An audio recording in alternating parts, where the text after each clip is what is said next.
Howdy. Thanks for listening to Let the Movie Speak.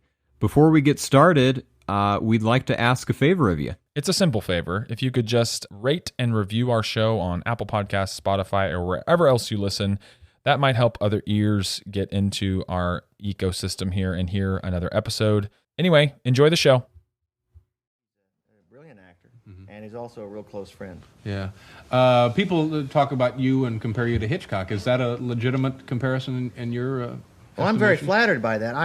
I really am, I think, more influenced by a director, Howard Hawks. I don't know if you're familiar with him. He did the first version of The Thing from Another World. I admire his work a lot.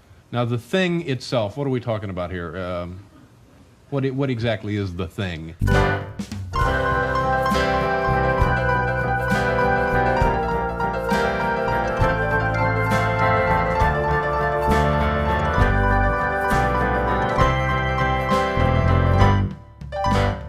Let the movie speak.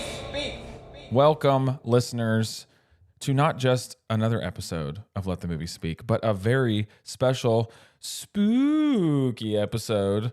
That's right, Justin, we're going full spooky. How are you? I'm doing great, my friend. It's not only are we privileged today in history Yeah. to talk about The Thing from Another World, but also The Thing from Another Director. Yeah. Yes, we are doing Let the Movie Speak first. And Justin, I've been told, it's been reported by many very reputable news outlets that no one has ever done this on a podcast before. It's a groundbreaking first. Right, yeah. CNN is running a story it's got live updates. I'm watching the feed come through. Anderson is going to be on in a little while talking about this. Yep. Yeah, we are breaking new ground. Yeah, we and frankly, I think this is the first step towards world peace. Well, not if The Thing has anything to say about it, but yeah, so we're going to compare those two movies, both based on the same source material, but very, very different movies from different times. And did you think so? I had a hard time kind of watching them back to back. I couldn't really tell where one started and the other stopped. Yeah, you could cut them one after another and it would be seamless.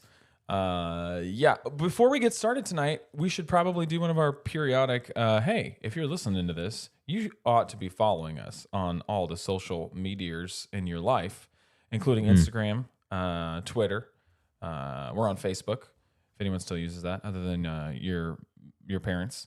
And you can also refer to the show notes after the show, everybody, and anything we reference that's worth clicking on, like an interview or an article or something, it'll be down there. And anything you share, subscribe, rate, review, any of that stuff just really helps the show, Justin, and it'll get us to the next planet of listenership. I tried to make it back to theme. I couldn't do it.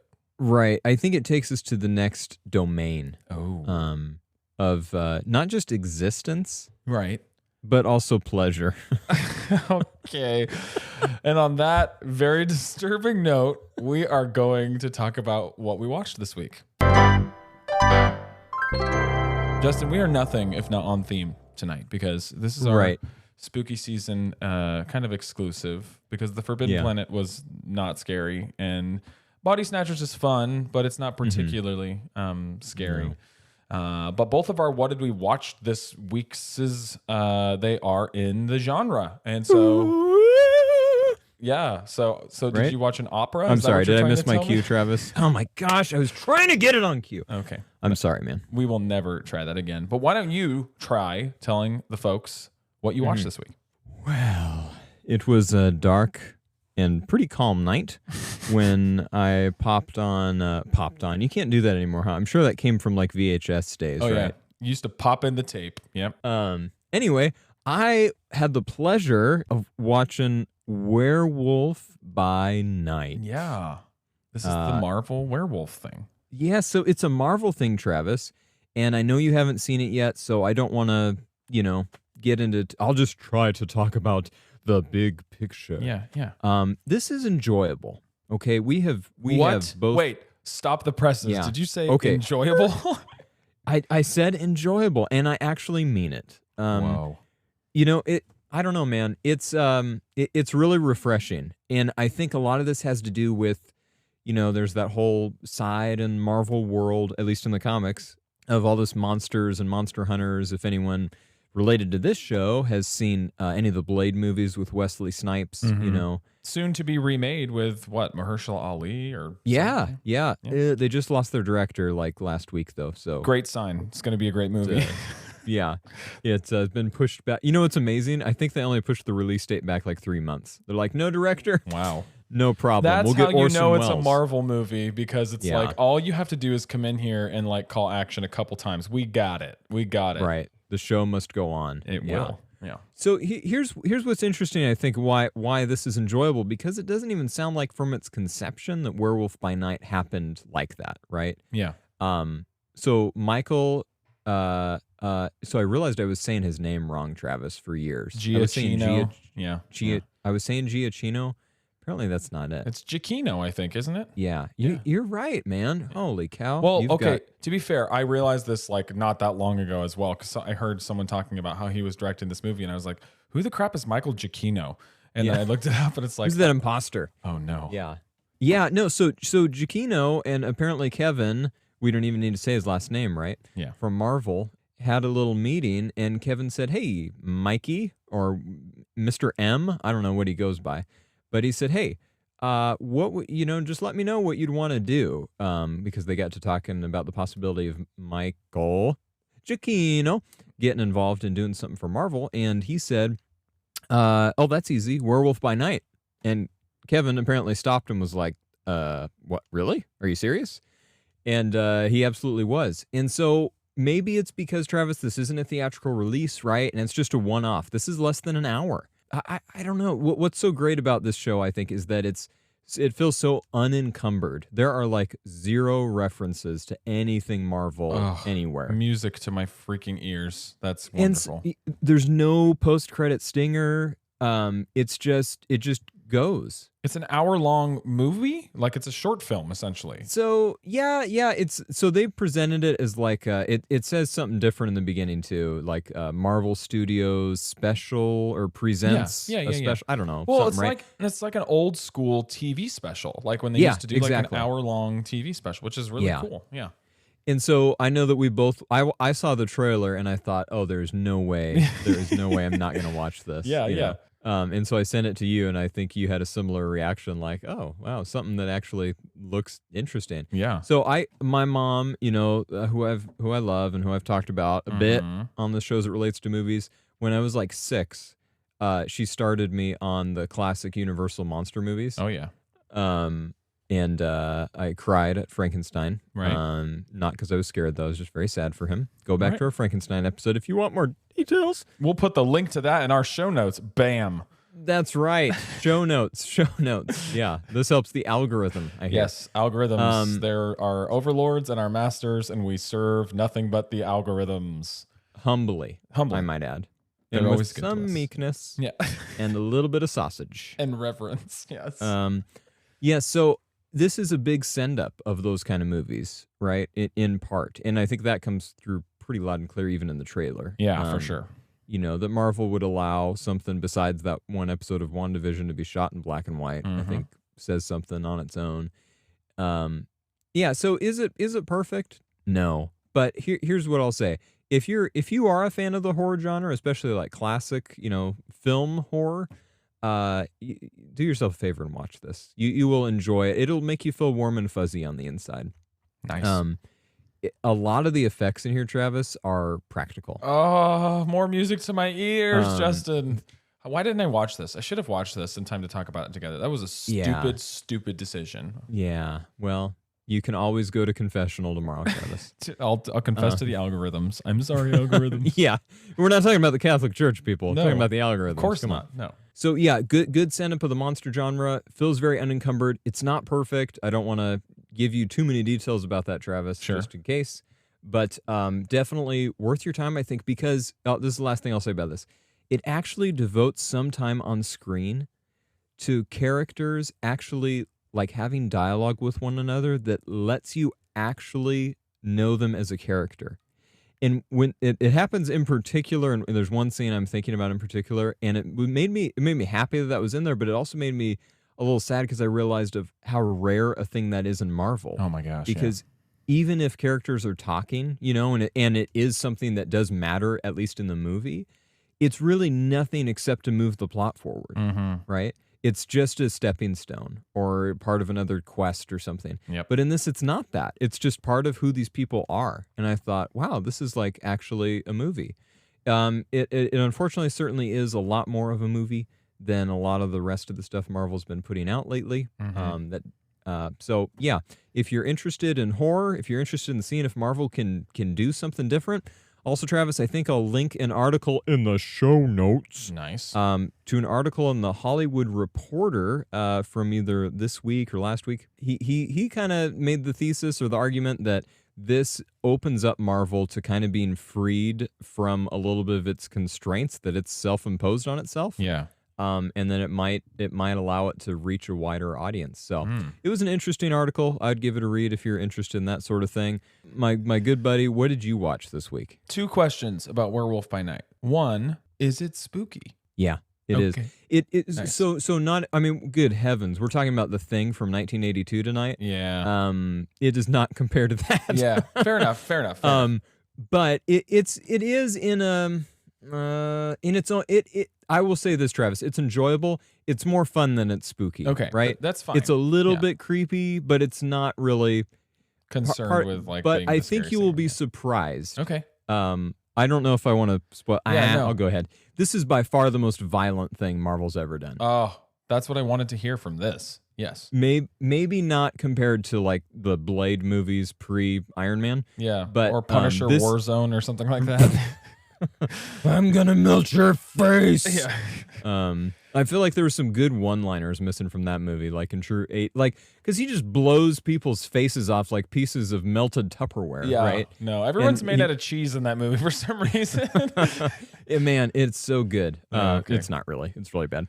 Okay, my second question about Werewolf by Night. Yeah. Is Michael Giacchino a legit film director? Yeah, he is. This short film, whatever you want to call it, I guess it is a feature by Academy standards, has the best sound design of anything bar none in Marvel Universe. Oh. And that's because Mike's at the reins, right? He scored it. He did the sound design. Yeah. It's great, man. It's That's a feast awesome. for the ears. Sweet. But regarding your question about direction, I think he's got a lot of potential, man. Nice. Because this is like the first thing he's done, so you kind of like see like the stretching, and he's kind of getting out of his Sure, comfort zone sure, and trying some things. This makes me super excited to see whatever Marvel or not. I'm super excited to see what Big Mike does next.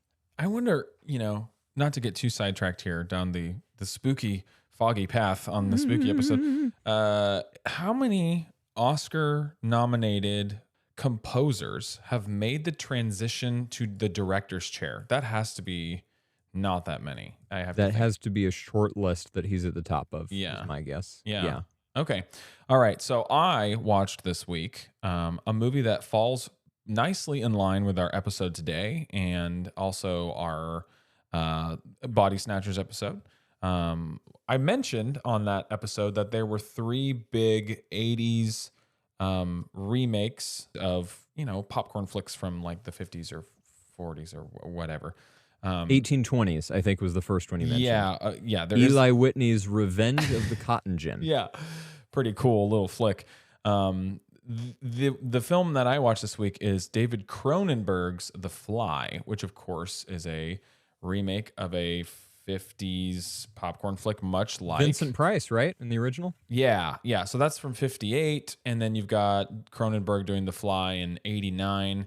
Of course, Thing from Another World is 51, and then The Thing is 52. 82. So the gap is the same era where you have 80s directors who are definitely genre guys going in and doing their own thing with a big budget kind of, crowd pleaser horror flick. And I don't really want to spoil The Fly. I know it's an old movie and we spoil old movies all the time. But I will say that there are things in it, much like we'll get into when we're talking about John Carpenter's The Thing, that you just have to kind of see to believe what people used to do with practical effects. Yeah. And both of these movies, The Thing and The Fly, are super gnarly. I think The Fly is probably a little more unsettling in its practical effects gore fest, but that's because it's a much more contained, small scale story between fewer characters, and it's a much more emotionally driven movie, which we'll get into how The Thing isn't in a lot of ways. And I would recommend it if you like spooky stuff, if you like kind of sci-fi weird stuff, and it holds up. The one thing I will say about it is it's one of those 80s movies that kind of in every direction, right? In every kind of cul-de-sac, we're talking about all the type of content that you can find in a movie. It is very 80s, meaning things go further. What do you mean, Travis? Well, I just mean things go further in the 80s than they do in any other decade. And it's just a vestige of the time. As a perfect... That's interesting. If I may, yeah. I have always thought that is true of the 70s. But would you say, for your money, the 80s is where things go even further?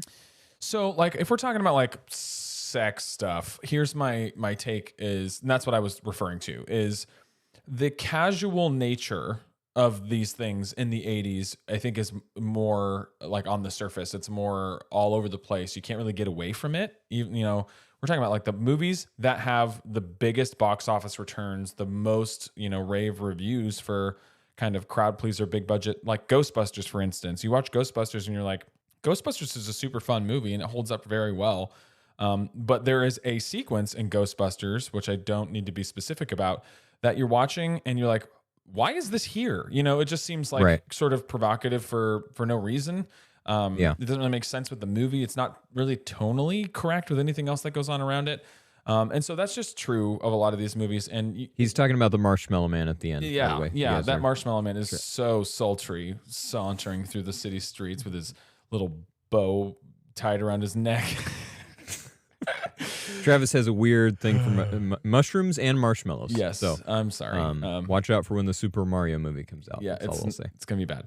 I just think in the 70s you have people who are actively pushing boundaries, and then in the 80s it's kind of an all bets are off scenario, and that's sort of the difference in feel. So anyway, The Fly is worth your time with a little caveat that it's definitely an 80s movie. I think the horror stuff in there, the storytelling and the practical effects are really, really strong. So on that note, let's get into a movie and another movie that both are based off of a short story by John W. Campbell Jr. from his short story collection, Who Goes There?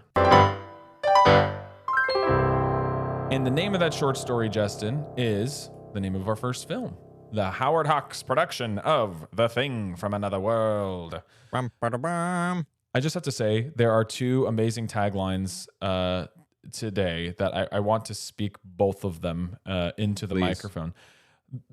We're going to talk about the 51 film first and then transition into the 82, because I think in a lot of ways, Justin, the 51 movie becomes this really nice template to pull footnotes from, for John Carpenter. So I think we can kind of filter our commentary about the 51 movie through the lens of the 82, if that is okay with you, buddy. It's okay with me. Okay. So the tagline for Howard Hawks' The Thing is, it creeps, it crawls, it strikes without warning. And that is just is so decade. Wow. Correct. We should, what we should have been doing in this decade, Travis, because for my money, this is the decade where it's the most fun, is talk about the taglines for each of the movies. That would have been a great idea, Justin. I'm glad we're almost done with this season now. Well, we should definitely do it at least when we get to Some Like It Hot. Oh, yeah. Let's do it. Anyway. We got a couple left. I don't think Check out the show notes for a link to nothing related to this. Yeah, exactly. I don't think Alfred Hitchcock was big on the taglines, but he wasn't big on show notes either. No. He was tried reaching out to him for some advice. I haven't heard back. I don't know what's going on. Yeah, he's wandering around the street somewhere trying to walk into someone's camera shot so he could be a cameo. Right. So The Thing from Another World is I don't want to say this in a disparaging way. It's a kind of by the book feeling popcorn flick with Yeah. alien stuff and monster effects and tension and a big score. It is Oh, yes. directed in the credits, if you're watching it, by Chris Nyby. However, Howard Hawks, the producer, is an uncredited. It's basically known that Howard Hawks, basically stepped in and directed this movie, had a large amount of control, which was super common for him. He did a ton of these movies in the 50s and I think 60s as well. So, Justin, how would you describe we'll get into the plots. They're similar until they aren't anymore. But how would you describe the experience of watching The Thing from Another World? Well, some of the phrases you mentioned in the beginning, you mentioned the tagline, mentioned the big score. Hopefully those give folks an indicator that this is a very 50s movie, right? It does not ever break out of the time it was made in. That doesn't mean it's all bad, at least to me, but it's very much a product of its time.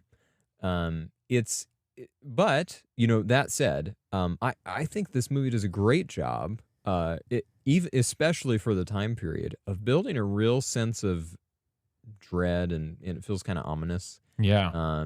Especially when the guys are, I don't really just.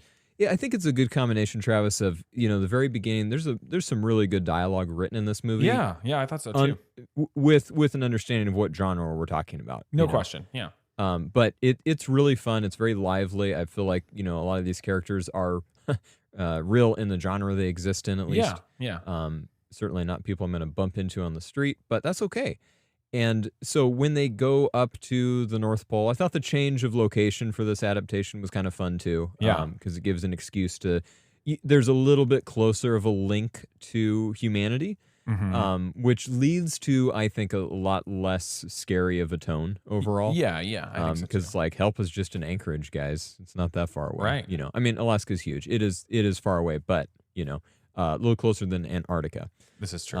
Yes. Where the original story takes place and where the John Carpenter's version takes place. So, I just really enjoy my favorite sequences. I think in this movie are probably when they're out initially on the ice. Yeah. And, circling the UFO that's crashed and kind of all that leads up to that.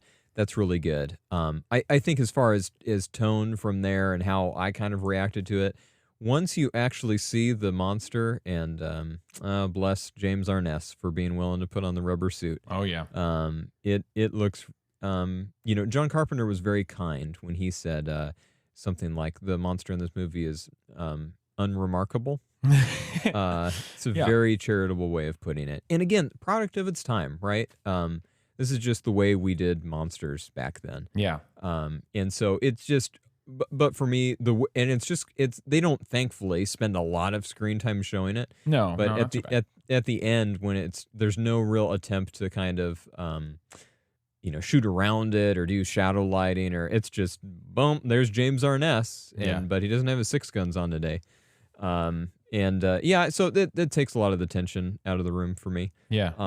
It's still an enjoyable movie, but for you, I wonder, Travis, because I think, and maybe it has more to do with horror. It's kind of your wheelhouse more than mine.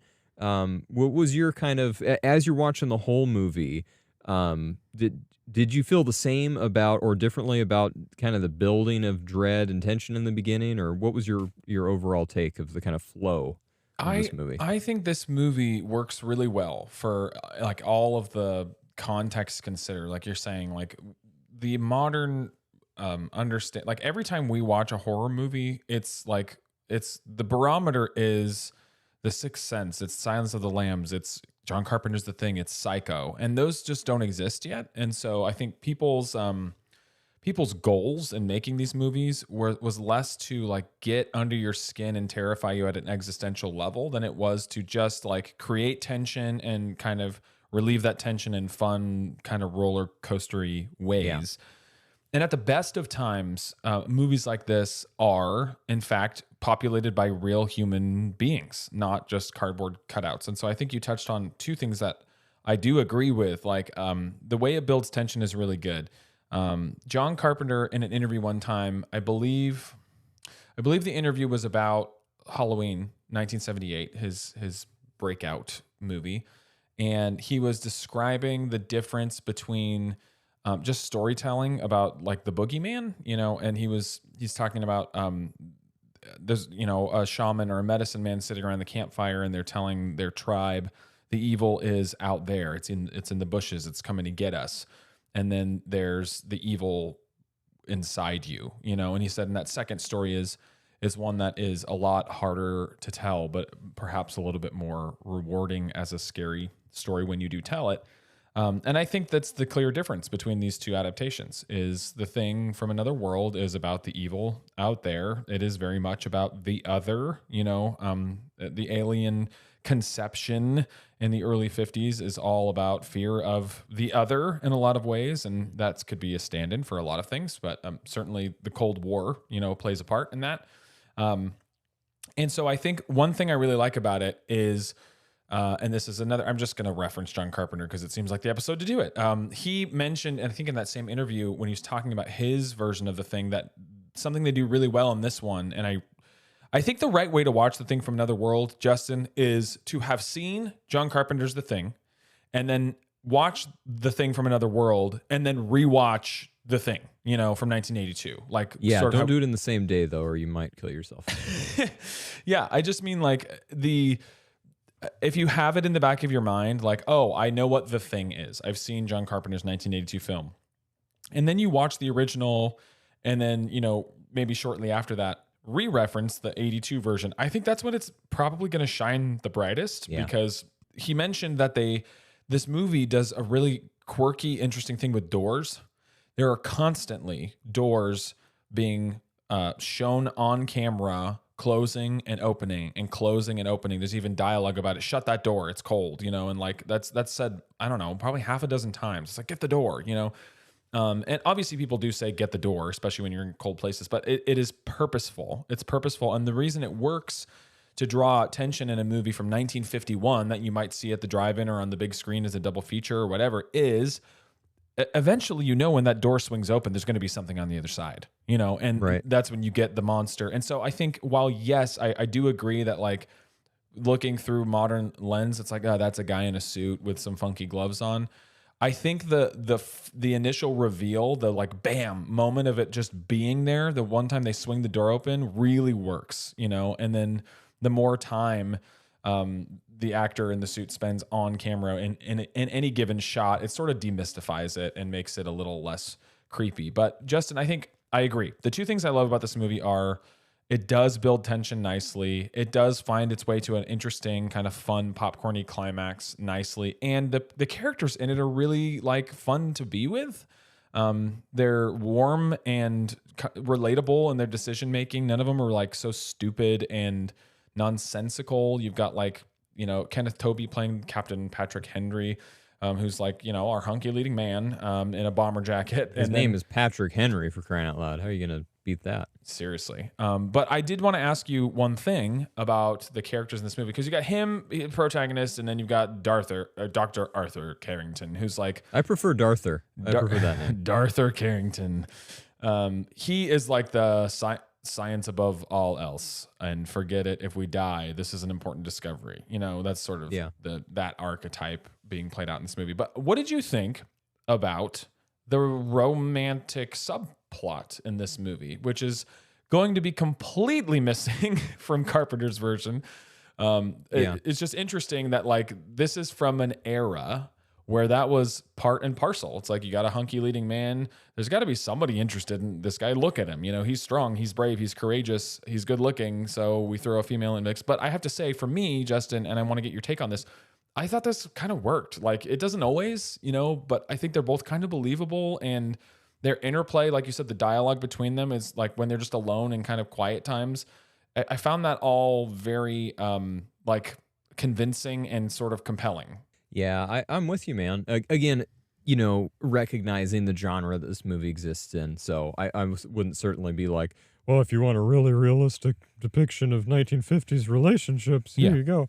But that said, I think, at least for me, why that works and why I think I enjoyed it for some of the same reasons you did is because they feel like they're playing on an even playing level. Yes. I think it really represents the kind of best that men and women can bring out of each other in that kind of relationship. I mean, it's pretty obvious. They talk about getting hitched, and they're sitting down, cuddling up next to each other at the end. So Yeah. it seems pretty clear that they are intending to be wed.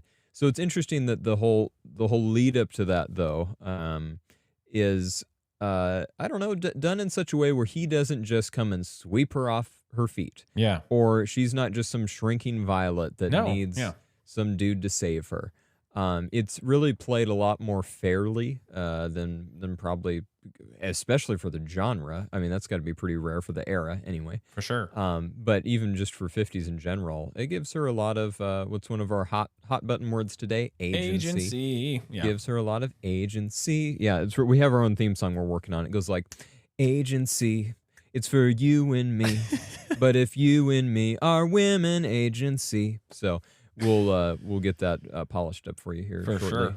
Anyway, so yeah, I think there's just a dynamic there that's believable where, in relationships that work anyway, a man doesn't just like come in and be like, hey, I'm going to dominate you now. I'm the best. And she's like, oh, sounds good. Yeah.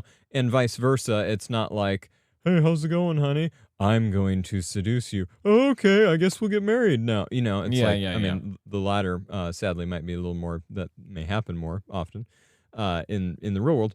But anyway, this movie doesn't do that. And I don't know. I find it interesting too, Travis, that the movie seems to be in less of a way than like The Thin Man, which we talked about in the 30s series. Yes. Thin Man portrayed marriage in a really positive light, right? As like this time that men and women could just really build on each other, be mutually beneficial. And so this is interesting because here's this guy he's got a great job or a job anyway that people in the country, in his place of work, around the world, if they hear that he's a pilot in the Air Corps, the Air Force, that commands a lot of respect. But while you don't know his ultimate fate at the end, it seems clear that he might just like, well, I guess I'm done with this military life. I'll just settle down and have a family. And the movie paints that as like, that's fine. For that character, that's a good thing. Which is certainly not the messaging that we get, especially with kind of in tandem with some of the loosening boundaries that you've mentioned. Yes. In the 60s, 70s, and 80s. So Yeah. anyway, what were your thoughts about the female and male relations? I there? just think it works really well, and I think you dead on. And I don't want to reiterate anything in a redundant way. I think she has a real character to her, for lack of a better term. Like, she's not anything like what you get from your Forbidden Planet time machine. Just like but beyond the like is she a feminist character or something like that? She just seems like a real person, And I think even up till the end, she's not like some fainting, like helpless, hapless person. She's actually like part of the action. I think at one point she asks, to be armed, and like I don't know. It all feels like what if this very fantastical thing happened, it might play out something like this, and then there's some Hollywood shellac on top of it, and it's fine. I think it's fun. Let's talk about the ending so that we can jog forward, 31 years into 1982. This movie ends, Justin, with the Thing being defeated. What do we make of this ending for this movie in this year? What do you think? It's a pretty neat bow, Yeah. Which is pretty common for the genre in the time and just movies in this time. To me, it's maybe the worst example of whatever kind of credit that can be given to this movie for the kind of thought and the creativity that went behind making tension really palpable and be impressionable. It's really diminished, and by the end, when they zap the monster, I kind of don't like. I already know what's going to happen. Sure. It feels like a pretty foregone conclusion. And not having seen it before, it just all the railroad tracks are headed right for that little mound that James Arness turns into. Yeah. Literally, Excuse me, he's being walked down a set of cavernous tracks, a trail, Yeah, exactly. and it's like, there They're he like, goes. come a There- little closer, dun Yeah. dun dun dun dun dun. and it's over. So yeah, for me, man, it's just it's fine. Yeah. But the ending of the monster anyway, it's Yeah. like, okay, it served its purpose. What I think one of the things that also sticks with me the most is the care and the humanity that is in those last couple shots where Scotty, the newspaper man, is sitting down reading out, giving the news Yeah, to that's someone. good. Finally, he's Yeah. finally able to get his story out, and he phrases it in a way that's not quite. It's not quite the truth of what happened. He puts some shellac on it too. Yeah. To kind of make some people look better that otherwise would suffer a massive loss to their dignity. Yeah. And just the interplay, one guy says, "Good for you, Scotty." There's just something really powerful, I think, in the simplicity of the portrayal of all those characters kind of together. Yeah, that's the difference. This is the perfect pivot point because by the time that movie ends, I don't want the Carpenter ending on this movie. And I agree it is par for the course, but like it's okay in 1951 in this kind of a movie to just be like happy that most of them, if not all of them, right, like made it out and like won. That's the feeling that this movie seeks to leave you with, and it succeeds. And now, Justin, we get into a movie that has zero interest in leaving you with that warm fuzzy. Let's talk about John Carpenter's 1982 remake of The Thing.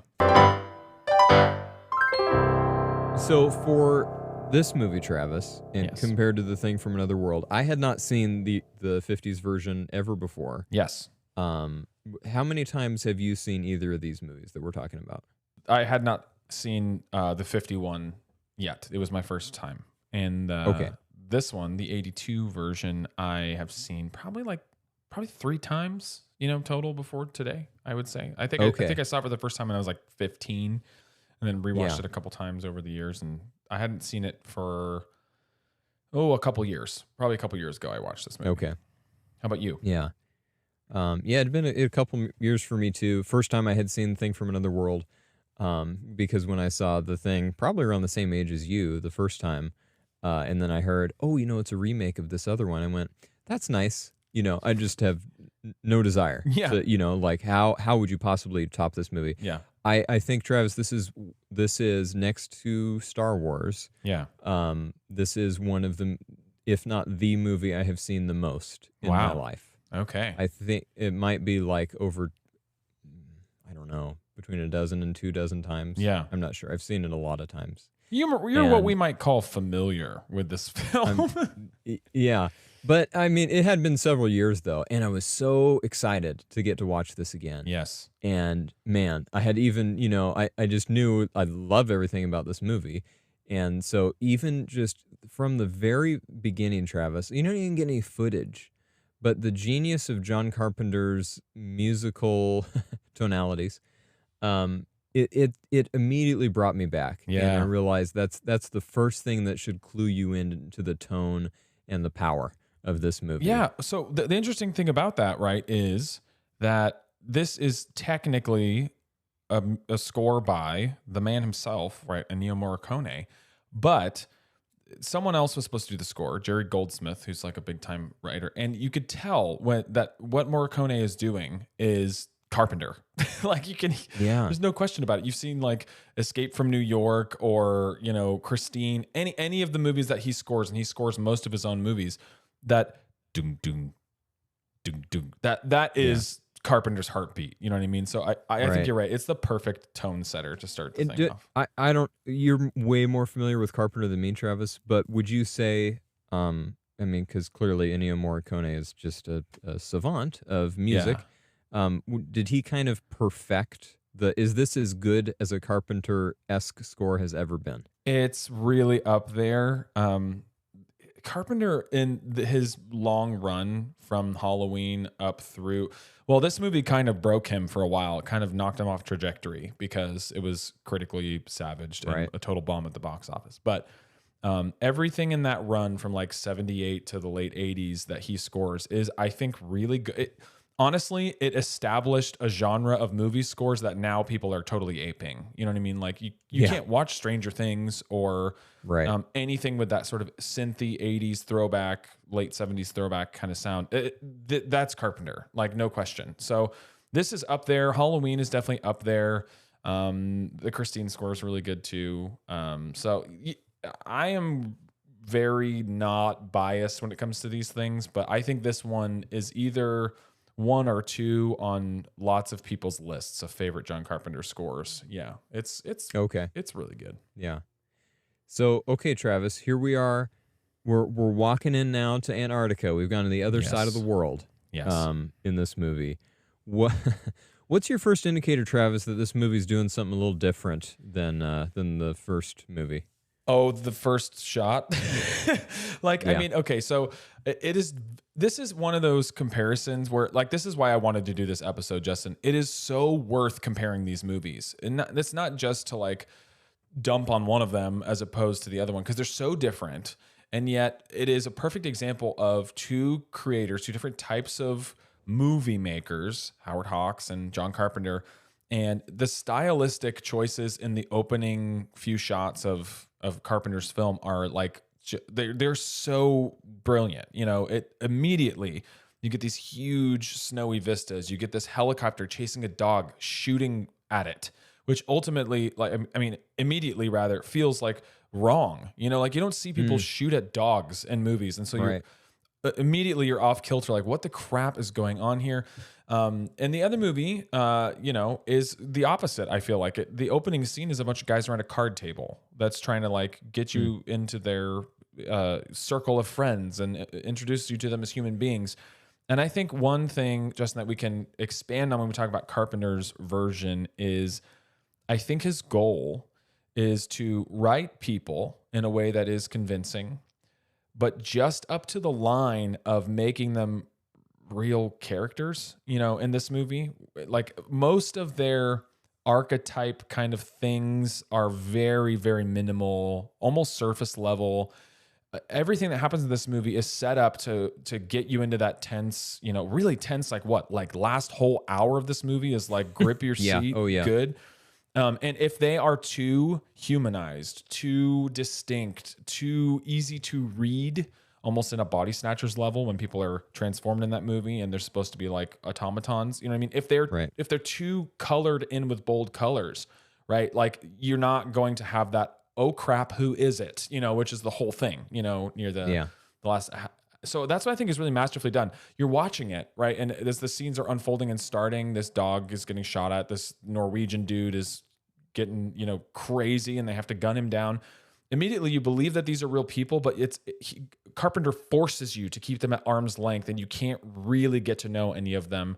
You're isolated in that icy wasteland with those opening shots, and everybody feels like they exist together, but they're not that same bunch of dudes sitting around a card table. You know, it's not that warm kind of these guys really know each other kind of feeling. That's my first indicator, Justin. What about you? Yeah, I would agree. It's from the first shot, and it doesn't let up until the very end. I was really interested to find out, you talked about characterization. Saint Roger Ebert, his review of this movie was not kind. Scathing, yes. As you said, a lot of the reviews, right? People were super grossed out by the effects, which I would say, like, duh. I mean, they are gross. They are horrifying. Yeah. And so mission accomplished. I think, which is interesting to me too, because it's not like anyone, at least from reviews I could find, Travis, please let me know if you found something that did talk about this, but nobody seemed to talk about like, John Carpenter made this and it's super gross. I really don't like the effects, but this is why I think he did it. Right. Everyone just kind of went, these effects are gross. And that was the end. That was pretty much it. So I thought that was a little odd to be so surface level, but I guess that was the strength of the reaction maybe. Yeah. But behind that. So Roger Ebert's review, again, he was super critical of the characterization, saying that people are just pretty much cardboard. Nobody's really, you know, fleshed out. Everyone's kind of a stereotype. And I thought, oh, Roger, how can we have such a different viewing of this movie? Sure. Because one of the reasons that I keep going back to this movie, and will probably continue to if I am blessed with long life, is because I believe in every single one of these characters, right? And it's not because I see them around a card table really having some brothers in arms camaraderie like the first movie. It's because I believe I can see myself in all of them. Yeah. And I think there's a huge sense, right? Paranoia gets thrown around a lot. Like that's the chief end goal of this movie. It's not, in my opinion, although paranoia clearly exists in this movie. Yeah. But there seems to be a strong thread of, you can't, if these people don't even know themselves, it seems like, right? Everyone, like, think about the kind of personality that would want to go to Antarctica Yes. for the winter. That's not like your normal, like Travis, I don't know about you. I'm not planning to go to Antarctica, like, ever, right? It's just not, Yeah. I mean, like, I don't know. Maybe if there was some super amazing, like, hey, you want to take a helicopter tour with Werner Herzog and go to Antarctica? Sure, why not? But As like, you I'm can not, see out the right side of the helicopter, man, that's not bad. there is Yeah. more We should, ice. yeah, he has a really interesting documentary, Encounters at the End of the World. He has a which is lot, but yeah, Grizzly all Man, well, also amazing. But related to this, Yeah. Travis, Yeah. it's in Antarctica. It's really good. There's, I mean, it's you know, Werner Herzog, creepy things so that eat you in Grizzly Man, so it's really Yeah, no, Grizzly Man's great too. It's That's really a good. one. Anyway, yes, Werner Herzog aside, it's just, I feel like the movie asks maybe more of you as a viewer to kind of, I think it's super interesting you share that quote from Carpenter talking about the evil within, or the monster inside. Yep. Among your group or in yourself. I think this movie asks you, at least asks me, to look internally Yeah. a little bit and like, well, what is really the problem, right? I mean, like, okay, yes, there's an alien running around. That's a problem, right? But why does it come so close to, and I know there's different readings on this, it's not mine, but why does it come so close to killing everyone in the movie? And I feel like part of that answer is that these are people that from the get-go, they're again with the card table, Travis, they're not starting out together Right. really in sync. No, they're separate. They're all there for who knows what reason, but I'm going to bet my bottom dollar none of them are there because they have super happy large families and friends back Right. home waiting for them. There's militaristic like threads here, right? Like, I mean, like I have two brothers in the military, and so like I know from their experience, not from my own, that like, like organizations that require you to go away for a long time, certain people tend to gravitate towards those lifestyle choices, right? And that's not true of everyone. It's a total, blanket statement. But that's what this movie, I think, gets at, Justin, that you're saying is like immediately they start off separately, and then when they have to come together to defeat something, therein lies the real conflict. Yes, the alien is there. Yes, there's a monster, and it's terrifying and horrifying in every way. Like, if people, first of all, I want to try, Justin, if we can, to not get as totally deep into spoilers as we normally do, because this is one of those movies that I hold in like a special glass case.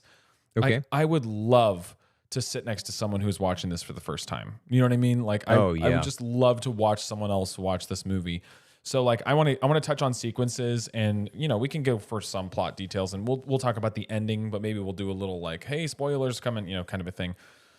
But what I really love is that when things require unity, John Carpenter's theme that he keeps ringing the bell of is like, people are inherently out for themselves. You know what I mean? And like even our protagonist, at times there's this shades of all of these characters that are like, they're people who want to like have the group come together, but when everybody gets put in that pressure cooker, it's like they just turn. They turn for even just little moments or big decisions. So I think, Justin, the first little clue that we get of that is when they get the news that this Norwegian base or whatever, this is where the helicopter came from. And so who is it? It's Kurt Russell and It's the doc, isn't it Copper? The doctor? Copper. Yes. And they're wandering around this wonderful set, by the way. This thing was shot in Alaska and I think parts of Canada and a bunch of sound stages in LA, if you would believe that by watching this, because you could totally sell me on the idea that this movie was all shot on some kind of location, not necessarily in Antarctica, but it's all blended really well. But I love that John Carpenter, he starts to set up the splintering amongst the people with the visualization of the brutality of the thing, right? So like you don't see the thing, but you see what the thing has done to people. And what I mean by that is the first like real human dead body, not just sort of amalgamation monstrosity thing we see, is the guy who gets shot in the opening sequence. And then the next thing we see is a guy in that Norwegian base who has killed himself. And so it's like this idea that like this movie is going to hold everything about the horror like in the shadows until it isn't anymore, but it's planting the seeds, right? This dread that just builds and builds and builds until it crescendos with all of those practical effects that I think the minute they see that guy in the chair, Kurt Russell is like, we're getting out of here. You know what I mean? Like we are going back. And so I want to talk about Kurt Russell for a second, Justin, because I think we're both reasonably big fans of this guy. I really like Kurt Russell. He's a pretty cool dude. What do you think about his portrayal here? There's a few different sides to Kurt Russell, right? Because he started out as like a Disney movie star, like in a bunch of like, you know, kind of family comedies. And then he finds himself in these Carpenter movies in the 80s. And this is where he starts to, not this movie because it bombed. In other movies like Big Trouble in Little China or whatever, that's when he starts to like be a bankable leading man character where he is the face on the poster, you know? And in this, I find his portrayal really nuanced and interesting. And like he spends a lot of this movie, like you said, Justin, alone. So how do you take his leading man characterization in this thing? I love it, and I think it was an interesting choice that he ended up being kind of the leading man. It sounded like originally, at least from one of the producers that was on there, show notes, who has a little bloggity blog us about the happenings and the creations of this movie that we're talking about. That originally it was not really clear that Kurt Russell, he wasn't the central character.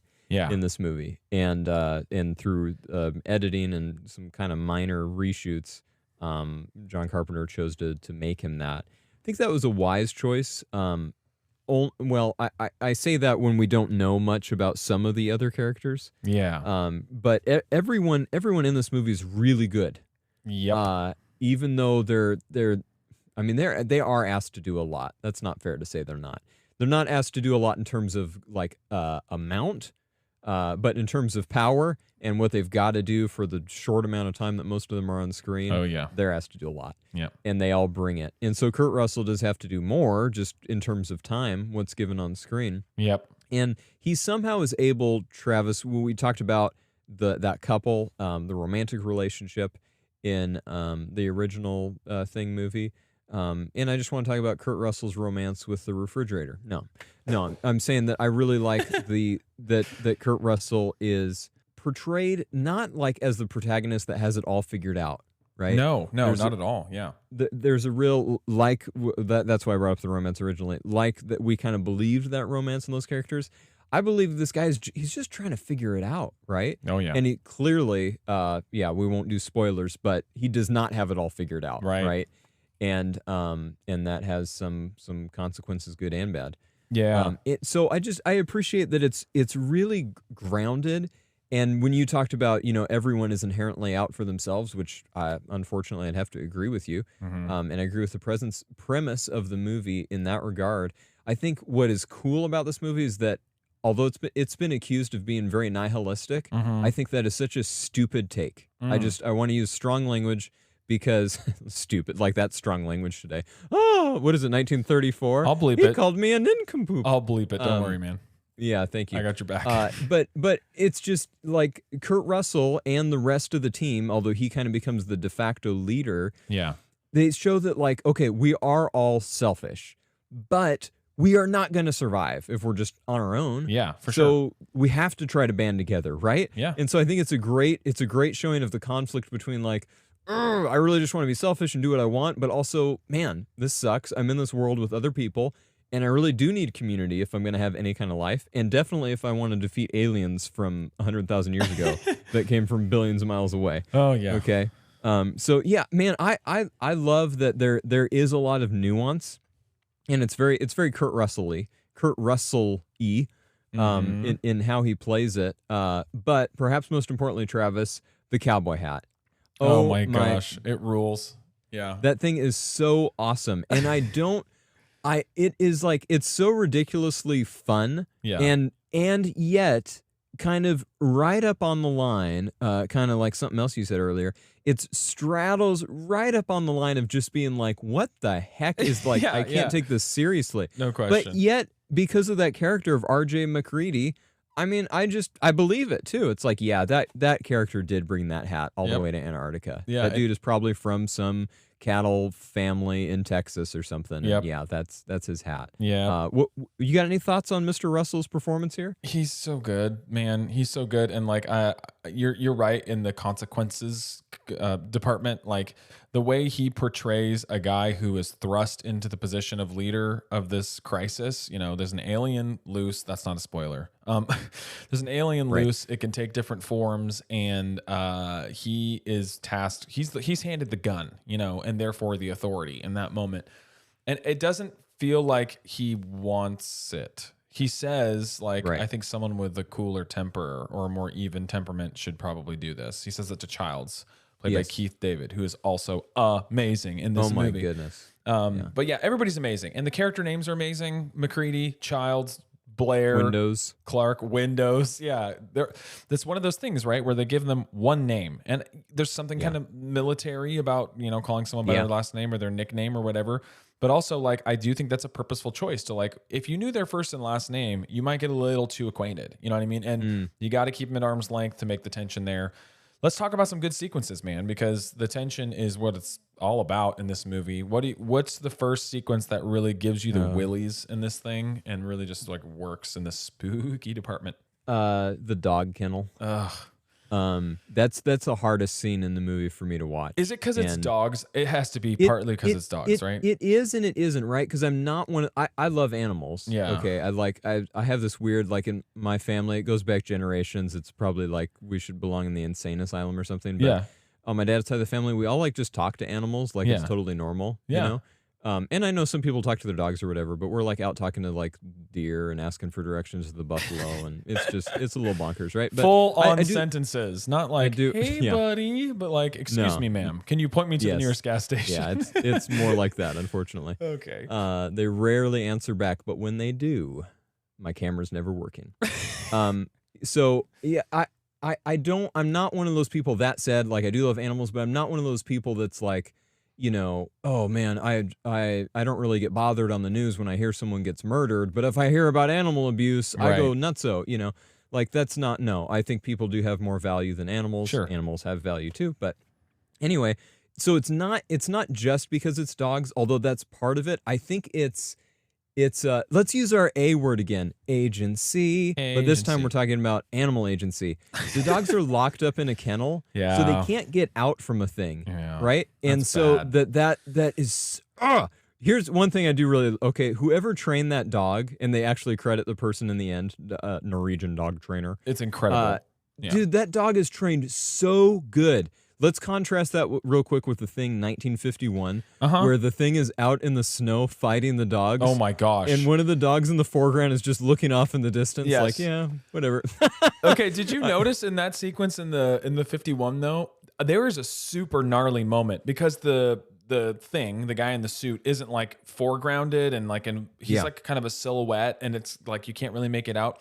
But he is like, he has a dog in his arms and he's whipping it around. Like, I thought that was really freaky because you could see the silhouette of the dog like smacking back and forth and back and forth. Yeah. I was like, holy crap, this does not feel like 1951 for a moment. But you're right. The dog in the 82, he's a good boy. He's such a good boy. He is a good boy, man. I really mean that because like the way that dog, like when he comes down the hallway, right, that first time, and then he just goes and he sits in the room where you just see the shadow on the wall. It is so, he's not looking at the cameraman wherever they place the trainer. It's just perfect. And you totally believe this dog, like, you know, knowing what you know later, right? Yeah. That the dog is not really a dog. Yeah. It's just, it looks like the dog or the Thing is really thinking, right? Like, is anyone there? The dog practically emotes, you know, it's so weird. Like, it's so good. Yeah. So I think part of that, of why that scene is so hard is, yes, it is because it's dogs and because they just don't have the same capacity. They can't go like, you know, you know, child's burn it. You know, they Yeah, can't do yeah, any of that, yeah. so they just bark their heads off. And that one dog, so good effects, man, where that dog jumps up and they make it look like he's biting the chain link apart. Yeah. Oh man, Yeah, the that's dogs, they beautiful. can't get away, like you They said. can't. And things Right, they can't. things happen to the dogs in that sequence that they are some of, like, horrible things happen to human beings, and those images, those will never leave my memory bank, I don't think. But the Right. dog stuff, like, I think is equally freaky because it's before we've seen the thing attack any human beings, and it just makes you wonder, like, what is this thing going to do when it gets its Right. hands on a human being? You know what I mean? It's like, Yeah, ugh, it's exactly. so gnarly. Yeah. No, and if we could talk about the gnarliness, Travis, just, you know, without doing spoilers or whatever, Yeah. like I said before, it's super gross. It's gross. But for I'd be curious to know, okay, because I know that you have I don't have the same tolerance. It's just not like my preference. Yeah. Movies that generally have this kind of stuff. But I give this movie a fat old pass because it feels very intentional and it feels like there's real purpose behind it. But I'm curious, for you, do you say, is this movie just full of really gross but kind of, from a creative standpoint, really amazing practical Yeah. effects? Or for you, do they mean anything more than that? So Rob Bottin is the makeup artist who did this movie, and I will name a few more of his credits for you quickly. Star Wars Episode 4: A New Hope. He was an assistant makeup artist on that little movie, that indie film. Yeah, small indie production. He did The Fog with John Carpenter. He did The Howling, which is has a very famous werewolf transformation sequence in it. He was on Twilight Zone, the movie, RoboCop, Total Recall, Seven, David Fincher's Seven, the original Mission Impossible, Fight Club, and then even as recently as 2014, he did something on Game of Thrones. So this guy is like top tier makeup effects artist. And what I think really works is people forget that although we do kind of crap on CGI often, most of the time, at least for me, Justin, it is not about the medium. It is about the way the medium is used. And so, like, just like CGI can and is used effectively a lot of the time, honestly, if the story's not there, if, to quote ourselves, it's not saying much of anything, there's no room for forgiveness. There's no room for, like, well, I can either look past that or accept it, or it worked because of A, B, or C, because there's no A, B, or C. You know, this is just surface level dreck. The reason that the effects in this movie are so freaky and work so well is because the story, man, it makes you ask things about whether or not you would do this in that situation. It makes you think, I mean, body horror, right? This is an entire subgenre, body horror, things like The Fly, things like this. In the more modern age, you're talking about, like, what people used to refer to as, like, torture porn, you know, like the Saw movies and stuff like that. The reason that genre exists is because it forces you to come face to face with your mortality, right? It immediately makes you think of, like, oh, I thought I had control over this thing called my body, and this movie is making me reckon with the fact that I could wake up tomorrow and something could be horribly, horribly wrong, you know? And so it's an amped up sci-fi version of that, but in the end, the idea that this thing could be inside of you and then come out in all of these different grotesque ways, in addition to that, this thing could be inside of your friend and be masquerading as a person, you know, like, all of that really messes with our sense of agency over our own forms, you know? And so to answer your question, it all works because it's beautifully, beautifully done. Like, we're talking, like, top tier level artistry with foam rubber latex and, you know, corn syrup and all of this animatronics, not to mention John Carpenter absolutely knowing how to shoot this stuff. You know, you can have practical effects that maybe are manufactured as well as this, but don't come off as effective as this in the movie because they're lit too much, or the shot holds too long, or they don't do the reverse shot so that tongue coming out of that thing looks like it's really whipping around grabbing stuff.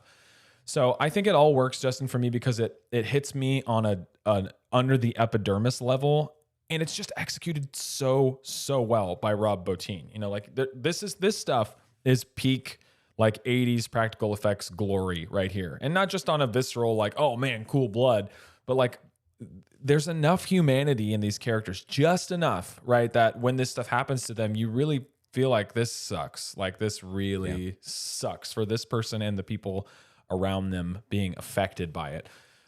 So, I mean, I think probably the apex of that, right, and is the autopsy sequence, which is the most heavy effects single sequence. But what I really love about it, Justin, is the progression of the creature throughout it, right? At first, there are paddles that come out, and this person is needing to be revived, and so the doctor is going to revive them. He goes to put the paddles on this character's chest, and something happens that you absolutely don't expect. But beyond that, it's like, what is happening? They try to address the situation, and then this thing just keeps mutating and forming in different ways. There's a line of dialogue in that sequence that is so well delivered when they think they have defeated the thing in this moment. I know what you're talking about. Yeah. And then in the background, John Carpenter shoots it like an absolute pro. Kurt Russell's looking in one direction, and behind him on the floor is moving something else not in focus yet. Yeah. Another character turns around and says, like, you got to be fucking kidding me. It's just like It's perfect. It's a perfect. It's perfect. What about humor in this movie, Justin? Let's touch on that real quick. It's so like sprinkled, but I feel like so in the perfect places to make this not a nihilistic, like let's just dive down the black hole kind of experience. Right. I think it reinforces that Carpenter is really trying to say something about humanity, right? And that even in our darkest times, I mean, I'm sure we've all been in dark situations, and I've been in some really chaotic situations where people somehow still, there's an edge of humor, right? And everyone's different, right? So which I think is another great thing about this movie, where some people, when confronted with like some super life or death situations, not everyone reacts the same way, right? And so, the humor in here though it never feels like it's being played for a laugh. It feels like it's being played because this is what this character would say if they were real. What I love is, one of Kurt Russell's best lines, I think, in this movie, because of how true it's just delivered, is when he has locked up a certain character in the shed, right? Uh-huh. And he says, hey, watch out, you gotta be careful who you trust, essentially. I'm paraphrasing. And Kurt Russell says, tell you what, why don't you just trust in the Lord? Yeah. And he walks out. Yeah. And I thought, it's so good. Yeah, because like in one sense, is he just being like blasphemous? Yeah, maybe that's it. It's a pretty solid read, I think. But in another sense, is like you talked about going below the epidermis. Is it like, shoot, wouldn't it just be easier if like I could just revert to that now? Yeah. Can't I do that? Will that help me? So it's a layered line, I think, with a delivery that is in my opinion at least, it's layered too. Like it comes off super snarky, but it's not just like, some flippant remark. No. And I think it's also supposed to be a little funny, right? Like just the juxtaposition of like, here's aliens from outer space. How does God fit into this? What are we doing? Yeah. And just the kind of absurdity. It's like black humor, I suppose. Yeah, it's like gallows humor. Oh, and well, that's a little on the nose for what happens later with that. Hello. Yeah. Wilford Brimley plays one of the characters in this movie, perhaps. Okay, fine. He's the one he locks in the shed. Well, perhaps, yeah. He might. Yeah, I heard Ryan Reynolds might have a part in this movie. Yeah, as a small mouse, as Deadpool. Yeah, Deadpool the mouse. Anyway, that would have made this better. Wilford Brimley is so freaking good in this movie. Like we said, everybody is. So we probably don't have time to say this person is so freaking good, but I just want to highlight him because I feel like he has one of the most like range-tastic jobs. In the whole script. Absolutely. He is so like somber and like he is the guy who does have it all figured out, for the first 40 minutes of the movie or whatever. And then when that goes south, it goes south in such an interesting way that like it just leaves nothing to the imagination as far as, okay, if these dudes are in fact in Antarctica, there's this pervading understanding that like people, they go sometimes, man. He's gone. Yeah. You know, and like that's just like true of like, you know, soldiers at war. And, you know, we talk about PTSD so much now these days and whatever, and like isolation, you know, anxiety and paranoia and all that stuff. And so this, to me, Justin, his depiction up until the very last moment you see him it is so incredibly like diverse. He does so many different things in this movie. But I think the moment that this doesn't much, I don't think, spoil anything, where that really, really impresses me is when he's like hulking out with that axe in that like control room. He's incredibly. I know this guy as the guy from the diabetes infomercial growing up. You know, Right. I'm Yeah, Wilford exactly. Brimley and I have diabetes. You know, and it's like Diabetes. yeah, and he's like he is so freaky in this movie, like in so many ways. And then the other guy I really like, you know, if we're just gonna highlight a couple secondary characters for one line, is Donald Moffat as Gary. So he's supposed to be what, like the commanding officer? I don't know if does he have a rank? I don't even know.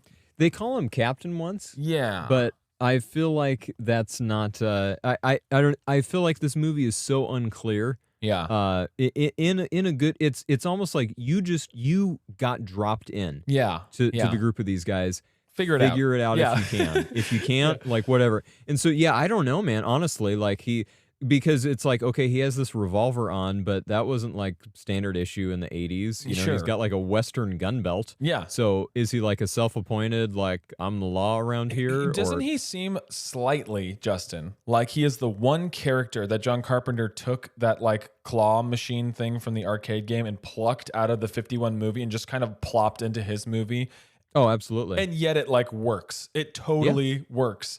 Do you know what line I'm talking about that he has? That's like, oh yeah, it might be the best line of the movie, I think. Yeah. After the wonderful blood test sequence. Yes. That sequence is, I don't even know, man. It's like, there's so many things in there. There's the practical effects working beautifully again, but the character drama in that scene, man, is like the highs and lows of what Kurt Russell's character has to go through when he makes choices that have, you know, lifelong consequences. But the interplay between them really starts to, I feel like maybe you get to know them more and more as the movie goes along. Is that fair to say? You know, like they don't all devolve into the same selfish organism. You do in fact get more cues into their character. Right. And that line he has at the end of the blood test sequence is, I think, the best cue to his. Yeah, absolutely. And in speaking of cues and that scene, I just find it so impressive if you can just like step back as a viewer and think about what did those actors like go through shooting, you know, this scene on this particular day or whatever. So for you know, the character of Gary and of Childs to be sitting on the couch when something horrible happens. Yes. Just think like it's just amazing to me, Travis. There's no sound design. They're not listening to anything. Yeah. When they have to react the way they do. Yes, And they're certainly not seeing what we're seeing. No. But my gosh, the way that is shot, it is so convincing that everything is happening and sounding and feeling like it does when you watch it. They sell the absolute crap out of those moments. Like one of the things that is so stellar about all these performances is like when you see these things in this movie, you have like these guttural like feelings, and everything they're doing on screen is echoing it in a movie way, but also in a way that like I could see myself flipping the crap out, like, you know, just like any one of these guys, even these guys who seem like they have their cool together. Right. And then at the end of the blood test sequence, he's the only one who's still tied up after all of that. And he says like, I know you gentlemen have been through a lot, but when you find the time, I'd rather not spend the rest of this winter tied to this couch. It's like, it's so good. He's holding it together until he can't anymore. Poor Gary. Back to Mr. Diabetes too. Yes. So if you ever get a chance, I recommend watching the movie with the commentary that Kurt Russell and John Carpenter did. Oh, really? Okay. Yeah, so you remember, Travis, when Walter Brimley's character is doing the autopsy from the body thing at the Norwegian camp they found, and he's got a really good grimacy face, and and John Carpenter asked him, he said, what were you thinking about? I mean, and And if you think, why would John Carpenter ask him that? It's because the grimace is that good, people. It's a good it just grimace. looks like this dude is digging through a body. Yeah, it really looks he's like got a that. good snarl going in Yeah. that scene. It's pretty good.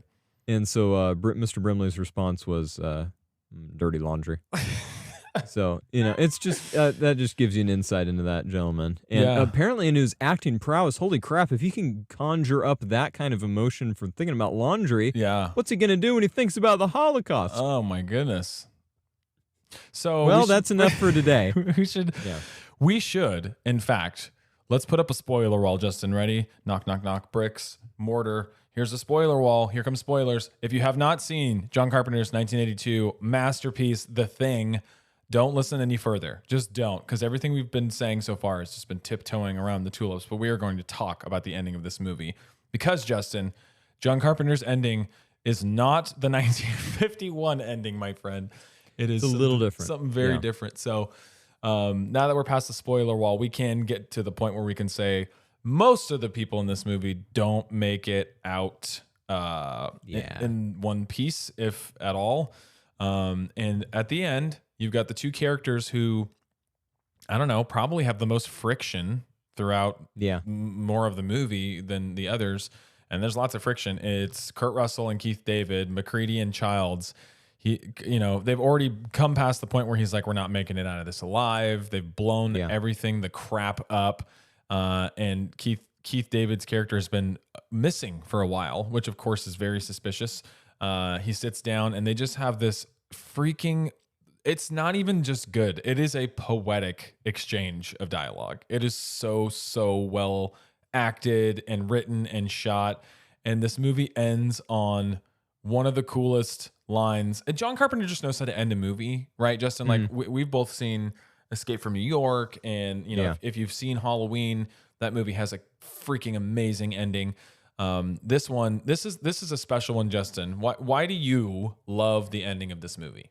It is poetic, like you talked about, and it just, I think it cuts through all the friction, right? Because these characters in the original screenplay, and apparently a lot of the original footage, there's a lot more of Kurt Russell or of McCready and Childs, like just having banter and arguing with each other and stuff, and that all got cut, which I'm not complaining about because what's left is just perfect. Yeah. But you've got these guys who, if there was anything that was non-alien in this movie that was an enemy, it would be these two guys in the movie. And they're at the end of the day, if your whole base in Antarctica is blown up and you haven't slept for like 4 days, yes. What choice is there really? Like you cannot exist by yourself. Mm-hmm. And so to me, the movie says that I don't know if I can trust you, but I don't have a choice. Yeah. Because I'm just human. I have tried to figure stuff out on my own. I have tried to just power on through and pull myself up my bootstraps. I'm not strong enough. I can't do it. I'm not godlike. So I have to just sit here and take what comes and hope that I can trust you. Yeah. And I think it's a true lesson for life. It's not always as stark as that, right? Well, thank goodness I don't have to deal with like too many aliens at work. Yeah. But like that is reality. You have to, you cannot just be an island. Like there's plenty of great 80s songs about that. Yep. You have to, at some point, if you want to live, you have to live in community with people. If you really want to live, if you just want to exist, hey man, go up to Tibet or whatever mountain and just hang out. But I don't mean to cause any of our Tibetan fans to leave, Travis. I don't want that to happen again. No, that would suck.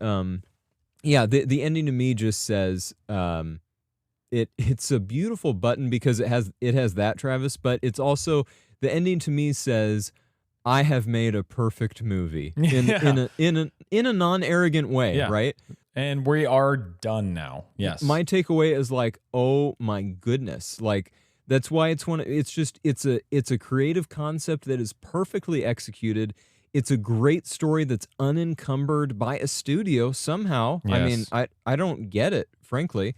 But no, I don't know if studio notes do not leave to these final three lines, right? McCready says, if we've got any surprises for each other, I don't think we're in much shape to do anything about it, which absolutely speaks to what you just said. And Child says, well, what do we do?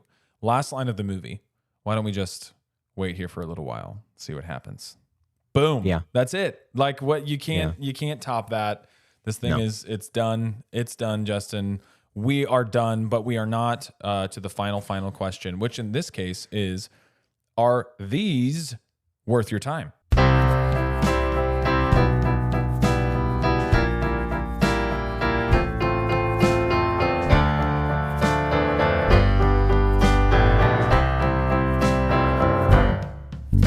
Yes. Now you go. Exit music. Yeah, no, I think for very different reasons, they're both worth your time.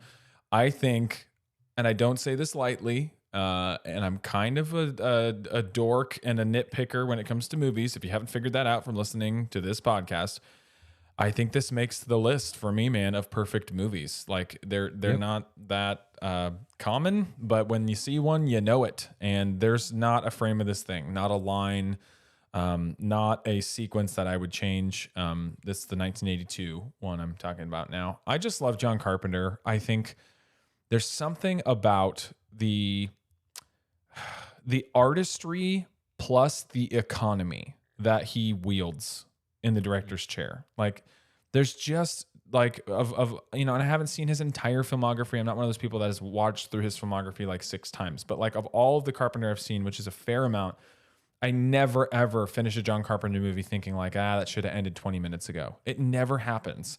And yet everything that's packed in there is so well executed. So like just the way the camera moves in this movie, Justin, we didn't even talk about it, but like the way the camera moves is so stinking purposeful, nothing extraneous. And that's true of the storytelling. It's true of the performances he gets out of his actors. It's so good. Even if you're not like a horror movie fan, I think that perhaps there's something in this for people who just sort of dip their toe into the pool every once in a while because of how well constructed it is and how much it speaks to people and humanity and what it says about, trusting other people and what it says about, thinking about your own depravity in high pressure situations. The Thing from Another World, 1951, it's just a fun time. I think it's a good, tense popcorn flick from 1951, and it absolutely delivers on everything you would expect that kind of movie to deliver on. Not to mention what it does do differently from the 82 really well, because it's trying to, and the 82 is sort of trying not to, is like develop real people on screen, even in a package that's kind of I don't know, plasticky at times, and big score and bum bum bum moments. There's moments in there that are really like you touched on, warm and inviting and nice. So both worth your time. I would rewatch the 51 again, but I don't know. It's probably not an every year movie. In a few years, I might pop it in again and watch it. I could absolutely watch John Carpenter's The Thing every October. It just is a great pop it in, as you were saying, just this feels like a movie that needs to be popped into a VCR somewhere every October. So that's my answer. How about you? Yeah, pretty similar thoughts. I would rewatch either of these again, and they're both worth your time for different reasons. But if you had to choose between which one to watch, I mean, skip right over the 51 version and come to 82. The last thing I'll say about why I think it's worth your time, and tell me, Travis, if I'll say what I have to say, and then you let me know if it's lecturing. I don't want to lecture anybody. Sure. But it's lecturing. And outro music. I think that this movie for me, it has such power, and you talked about people not being into horror that might still like this. I think that's true if you can find some purpose in the gore is what's gonna, if you're not a fan of the genre, I think the gore for this movie is what's gonna turn you off, if anything is. Yes. And so to me, I find the gore in this movie not to be like some other movies of like the body horror subgenre. Mm-hmm. To me, this says that this is such a naked depiction of just how gross evil is. Right? Yeah. This monster is not dressed up. It's not like, oh man, that's kind of a cool thing. Oh, he killed somebody. That was pretty cool. None of it's cool. None of it's fun to look at. It's horrible. Yeah. Right. And like you said about having it burned in your memory, it's burned in mine too, dude. Those images will be in there. But I think what's so cool and what makes this movie worth your time is that is like what's underneath people that are evil, right? And that's the true nature of evil. And it may like be able to masquerade and look like something that is appealing, but if you remove that mask, it's gross and you want nothing to do with it, Yeah, right? yeah, for sure. And so I love that at least to me this movie speaks in that way.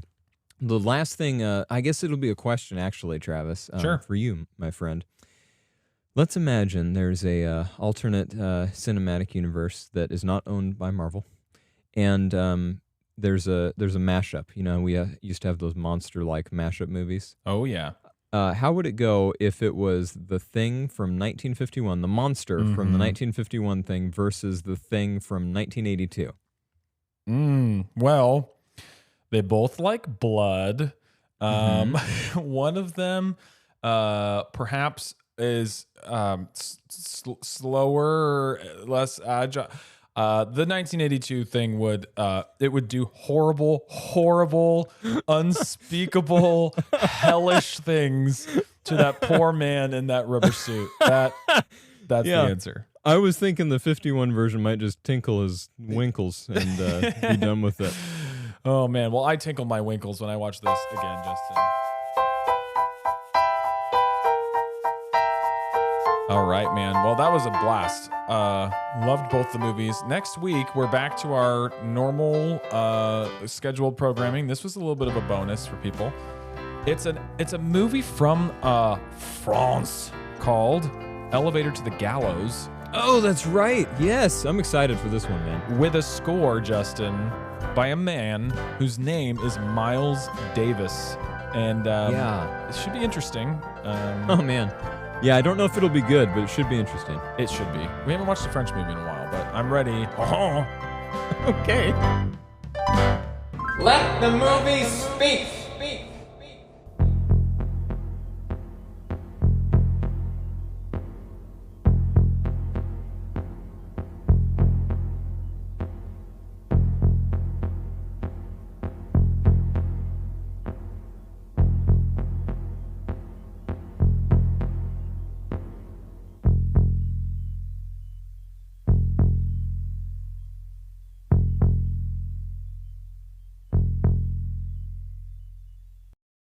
Hey, since you're still here and still listening, thank you, by the way, we'd like to ask an additional favor of you. We have social media. It's a thing on the internet. And all you need to do is find us on Instagram or Twitter or Facebook and like and subscribe. I know this is annoying, but we have to ask you because we want more people to hear the show. In addition to that, if you could rate and review us on Apple Podcasts, Spotify, or wherever you listen, we would greatly appreciate it. See you next week. Bye.